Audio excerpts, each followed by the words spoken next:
అసలు ఉద్యోగాలే లేక విద్యార్థులు, నిరుద్యోగులు అల్లాడిపోతున్న ఈ సమాజంలో కొంతమంది వ్యక్తులు ఫేక్ సర్టిఫికేట్స్ యూజ్ చేసి ఉన్నత విద్య, అంతే ఉన్నత విద్యే కాదు విదేశాల్లో కూడా చదువుకుంటున్నారు. ఇలా నకిలీ సర్టిఫికేట్స్ తయారు చేసే వాళ్ళని టాస్క్ ఫోర్స్ పోలీసులు మన హైదరాబాద్లో పట్టుకున్నారు. అసలు ఏం జరిగిందంటే హైదరాబాద్లో నకిలీ సర్టిఫికేట్స్ తయారు చేస్తే 9 మంది వ్యక్తుల్ని హైదరాబాద్ టాస్క్ ఫోర్స్ పోలీసులు అయితే పట్టుకున్నారు. వాళ్ళ దగ్గర నుంచి 160 దొంగ సర్టిఫికేట్లు అయితే స్వాధీనం చేసుకున్నారు. అండ్ వీళ్ళ దగ్గర నకిలీ సర్టిఫికేట్లు తీసుకొని కొంతమంది కార్పొరేట్ కంపెనీల్లో ఉద్యోగాలు చేస్తున్నారంట. అండ్ కొంతమంది అయితే విదేశాల్లో మంచి మంచి జాబుల్లో సెటిల్ అయిన వాళ్ళు ఉన్నారంట.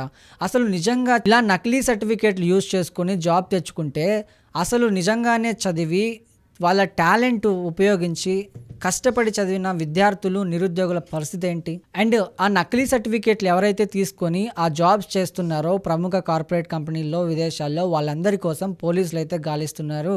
సో దీనివల్ల నిజంగానే టాలెంట్ ఉన్న చాలా మంది విద్యార్థులకి, నిరుద్యోగులకి ఉద్యోగాలు రావట్లేదు. ఇలా ఫేక్ సర్టిఫికేట్లు తీసుకున్న వాళ్ళకి మాత్రం ఉద్యోగాలు వస్తున్నాయి. సో మొత్తంగా దీనిపై మీ అభిప్రాయం ఏంటో కమెంట్ రూపంలో తెలియజేయండి.